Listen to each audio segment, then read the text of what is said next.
नमस्कार मित्रों, मेरे स्पिरिचुअल कनेक्ट आप सभी लोगों का हार्दिक अभिनंदन है मित्रों। आज मैं आप लोगों को श्री विश्वामित्र जी के बारे में बताने वाली हूँ। मित्रों, ये भी बिल्कुल अद्भुत संत थे, तो इनकी महिमा हम लोग सुनते हैं मित्रों।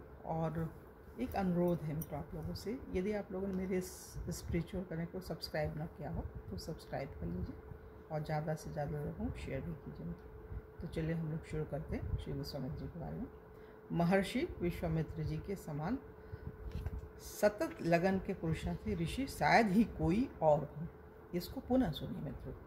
महर्षि विश्वामित्र जी के समान सतत लगन के पुरुषार्थी ऋषि शायद ही कोई और हो।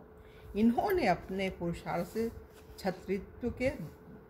क्षत्रित्व से ब्राह्मणत्व, मतलब क्षत्रिय से ब्राह्मण बन गए अपने पुरुषार्थ के बल पर। राजर्षि से ब्रह्मर्षि बने, सप्तर्षियों में अग्रगण्य हुए और वेद माता गायत्री के दृष्टा ऋषि हुए। प्रजापति के पुत्र कुश हुए। इन्हीं के वंश में एक महाराज गाधी हुए। उन्हीं के पुत्र महाराज विश्वामित्र। गाधी इनके पिताजी का नाम था, विश्वामित्र जी के। कुश वंश में पैदा होने से इन्हें कौशिक भी कहते हैं। पहले ये एक बड़े धर्मात्मा प्रजापालक राजा थे। एक बार सेना साथ लेकर ये जंगल में शिकार के लिए गए।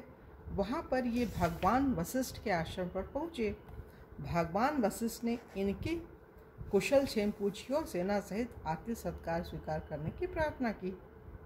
विश्वामित्र जी ने कहा, भगवान, हमारे साथ हजारों लाखों सैनिक हैं। आप अरण्यवासी ऋषि हैं। आपने जो फल फूल दिए उसी से हमारा सत्कार हो चुका। हम इसी सत्कार से संतुष्ट हैं। महर्षि वशिष्ठ ने उनसे बहुत आग्रह किया।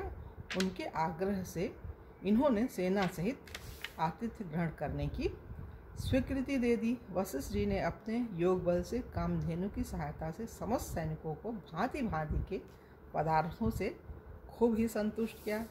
कामधेनु के ऐसे प्रभाव को देखकर विश्वामित्र जी चकित हो गए। उनकी इच्छा हुई कि यह धेनु हमें मिल जाए। उन्होंने इसके लिए भगवान वशिष्ठ से प्रार्थना की। वशिष्ठ जी ने कहा, इसी के द्वारा मेरे यज्ञ, याग, अति सेवा आदि सब कार्य होते हैं, इसे मैं नहीं दूंगा। इस पर विश्वामित्र जी जबरदस्ती कामधेनु को ले चले। वशिष्ठ जी सब चुपचाप शांतिपूर्वक देखते रहे। कामधेनु ने आज्ञा चाही कि वह अपनी रक्षा स्वयं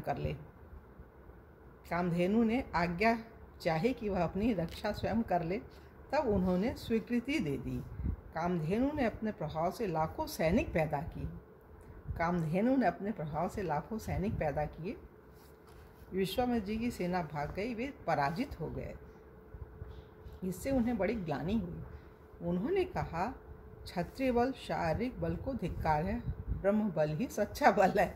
यह सोचकर उन्होंने राजपाट छोड़ दिया और घोर तपस्या करने लगे। तपस्या में भांति भांति के विघ्न होते हैं। सबसे पहले काम के विघ्न हुए। मेनका अप्सरा ने उनकी तपस्या में विघ्न डाला।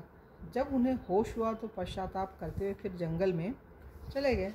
वहाँ जाकर घोर तपस्या में तल्लीन हो गए। काम के बाद क्रोध ने विघ्न डाला। त्रिशंकु राजा को गुरु वशिष्ठ का शाप था। आपने भगवान वशिष्ठ के वैर को याद करके उसे यज्ञ करने के लिए कह दिया। सभी ऋषियों को बुलाया। सब ऋषि उनके तप के प्रभाव को सुनकर आ गए, किंतु भगवान वशिष्ठ जी के 100 पुत्र नहीं आए। इस पर क्रोध के वशीभूत होकर इन्होंने उन सबको मार डाला। इतने पर भी वशिष्ठ जी ने उनसे कुछ नहीं कहा। तब तो उन्हें अपनी भूल मालूम हुई। अहो, यह तो मेरी तपस्या में बड़ा विघ्न हुआ। तपस्वी को क्रोध करना घोर पाप है। वे सब छोड़कर फिर तपस्या में रत हो गए। बहुत दिन की घोर तपस्या के पश्चात उन्हें बोध हुआ कि काम और क्रोध ही तपस्या में बड़े विघ्न हैं।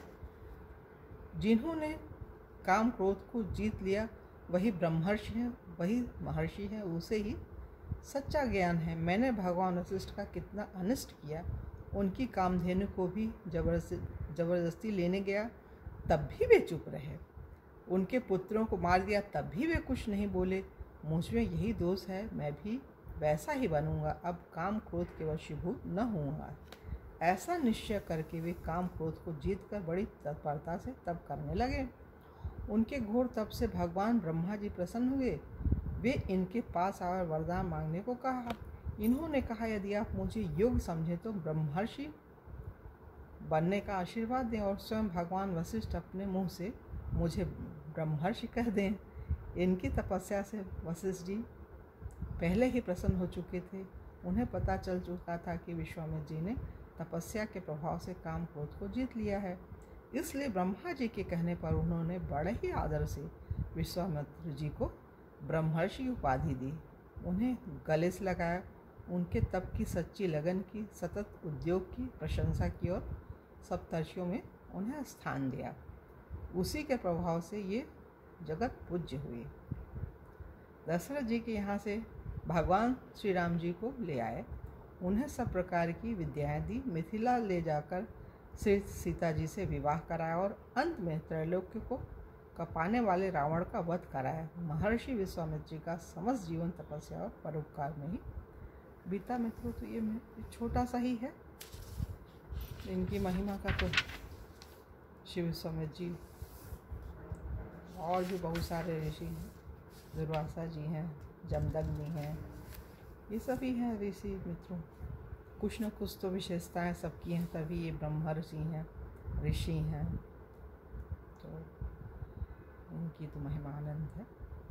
तो यहाँ पे इनका ये पूरा हो रहा है विश्वामित्र जी का। कल किसी और भक्त के बारे में आप लोगों से चर्चा करेंगे मित्रों। तब तक के लिए जय हिंद, जय भारत, ओम शांति।